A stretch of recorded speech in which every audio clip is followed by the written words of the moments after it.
Did you know that the federal government has goals to contract with small businesses? Actually, it's estimated that between 2010 and 2014, the laboratory at Brookhaven National Lab will generate, on average, an annual basis of $947 million in economic output and 7,092 jobs throughout New York State.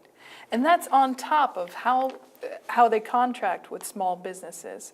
My guest today is Jill Clough-Johnston. She is the Small Business Liaison at Brookhaven National Lab. And she's going to lead us through the steps that small businesses need to keep in mind if they want to contract with the federal government.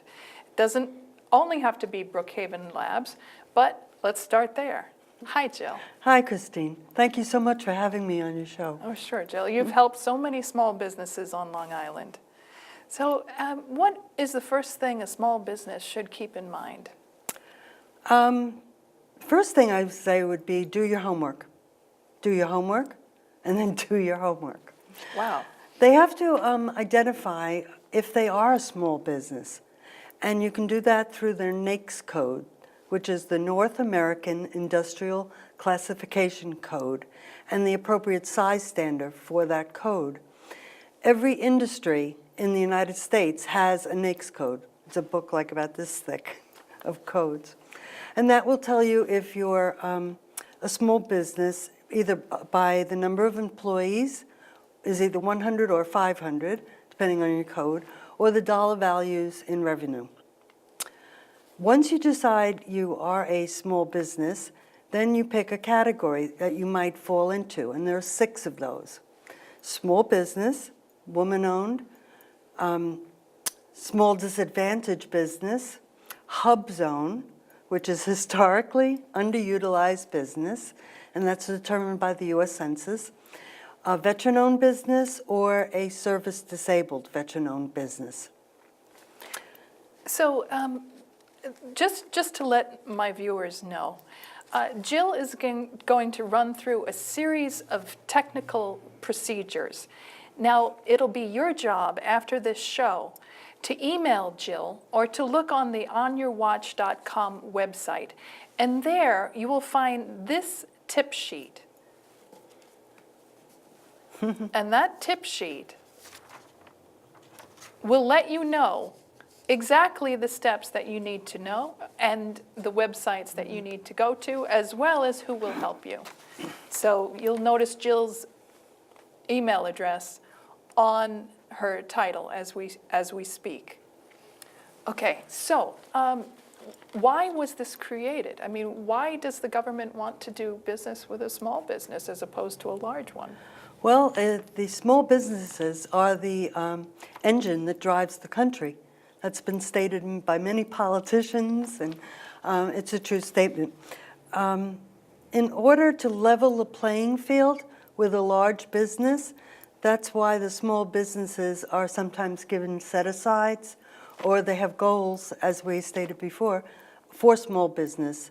And that's not just at Brookhaven National Lab, that's every federal agency and federal prime contractor. Mm-hmm.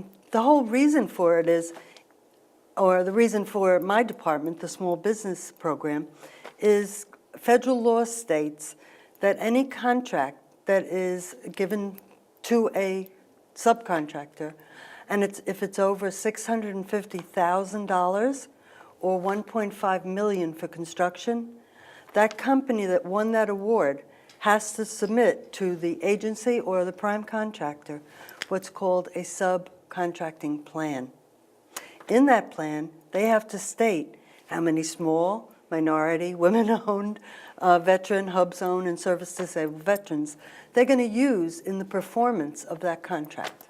So if I am a disabled veteran, mm-hmm. and I am competing against, let's say, a pretty big company in order to become a contractor for the federal government, I would think that the federal government would go with the gigantic company. Is that true?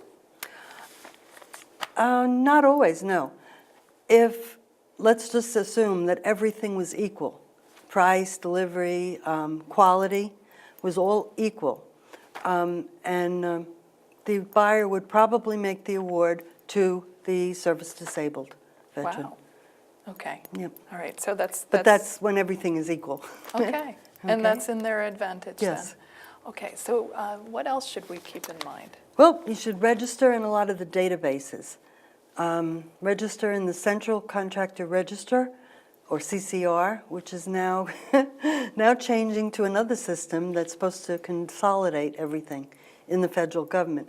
And it's called SAM. It's the System for Award Management. And I'm not sure when that is going to go online exactly. You should also register for FedBiz Ops, which is where federal agencies and prime contractors in the federal government, where they post any requirements that are over $25,000. So as the old saying goes, you've got to be in it to win it. You should also get a hold of, and there's a website for it on the paper, for the Office of Small and Disadvantaged Business Utilization, OSDBU, the nickname. There's one for every federal agency. They are your entry point and your gateway, and they're there to assist you for getting business from that agency or prime contractor, just like I do for Brookhaven National Lab.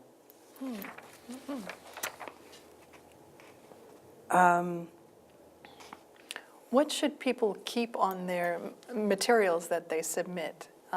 If I were wanting to be a contractor Right. for the federal government, what should I put on my materials, my marketing materials? That's a good question. Well, once you identify that you are a small business, and you've identified the type of small business that you are, I recommend that you make up 2 sets of marketing material. Capability statement, and keep it to 1 page. What does that mean? That's a page that shows everything that you do, all your contact information, the type of business you are. It's like a synopsis or a quick summary, but keep it to 1 page. Your capability statement, your business card, and your letterhead. Those are your cheapest forms of advertising. So make up 2 sets.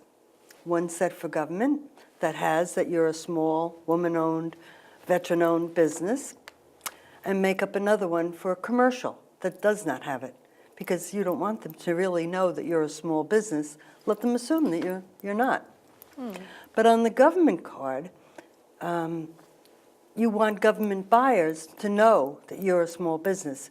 For the example that I gave you before of the competition with the big business, it gives you a little leg up. Okay, great. And you mentioned that there are other resources people can go to for help. Yes. 2 of the best resources on Long Island, and these are national programs too, they are in every other state also. Through the SBA, SBA is Small Business Administration. There's an SBDC, a Small Business Development Center. And they have one on Long Island in Stony Brook and in Farmingdale. Stony Brook has a satellite office right here in Southampton, so it makes it very convenient. Wow. And the website is on there also. There's also a Procurement Technical Assistance Program, or PTAP. What they do is they help you with bids, and federal bidding is a little different than commercial bidding. They help you with bids. They have a database that you put your keywords in, and that will automatically send you bids, and it's either free or low cost. So this is, I don't even have to track it, it comes right to my email. Right into your computer. Great. They're in Long Island City at LaGuardia College. Okay. Yes, and there's also the Middle Country Public Library. They can help you with market research. They have an excellent, award-winning business department. So how do you know what the lab is looking for, or what the federal government is looking for, for that matter, so that you know what you can pitch, that you can offer. Okay, that's why you got to do your homework. Figure out, and I would start with the OSDBU, the Office of Small Disadvantaged Business lists. Go through that, pick out which agencies you would like to work for. Contact that office, find out who their prime contractors are, get in touch with the SBLO or Small Business Liaison Officer at that prime contractor or that government agency. Find out what they knew. Find out what they need by researching it on their website. Find out what they do. I have a lot of times small businesses contact me saying, I'd like to sell this widget to you. And I said, well, did you do your due diligence and your homework? And they didn't, because they don't realize that Brookhaven Lab, although we are a small town of Upton, New York, and we buy everything a small town does, we don't manufacture anything. So we're not going to buy that widget because we're not going to use it. We may buy a prototype for a science experiment or something, but not the manufacturing. You mentioned something about Upton once. What would the lab need? Would it be, you said it's almost like a town. It is. We have our own fire department, we have our own police, we have our own medical department, we have our own tennis courts. Wow. Are you saying that I might get a government contract to supply tennis balls to the tennis courts? Could be. Really? Except I think that employees have to bring their own. Because everything that we buy and money that we spend is taxpayer dollars. Okay. So we're very frugal with how we spend a lot of times. So anything other than tennis balls maybe Yes. that a small town needs Right. is something that you might buy. Yes. How do I know if you have it already? Excuse me, do your research. Our small business page tells you the type of things that we don't buy or we don't need, because we have quite a few small businesses that we're happy with that already supply that product. Okay. I get a lot of small businesses contacting me, and what they want to sell us is IT services. Well, if they did their research, they would realize that we have an extremely large IT department, and we have one of the world's fastest computers right there at Brookhaven Lab. So you don't need that? No. Okay. We don't subcontract because we have our own individual departments. This is Jill Clough-Johnston, Small Business Liaison. So if I wanted to say, help, Miss Small Business Liaison, what would I do? Would I make an appointment with you? You could. I prefer email as a method of contact. Email me at the email that's on the screen, I guess. And we could set up an appointment after discussing whether you can sell us something that we're looking for. If not, I will refer you to other agencies that can help you. Oh, that's fantastic. Yep. Thank you, Jill, very, very much. Well, thank you very much for the opportunity. I really appreciate it. I appreciate you coming.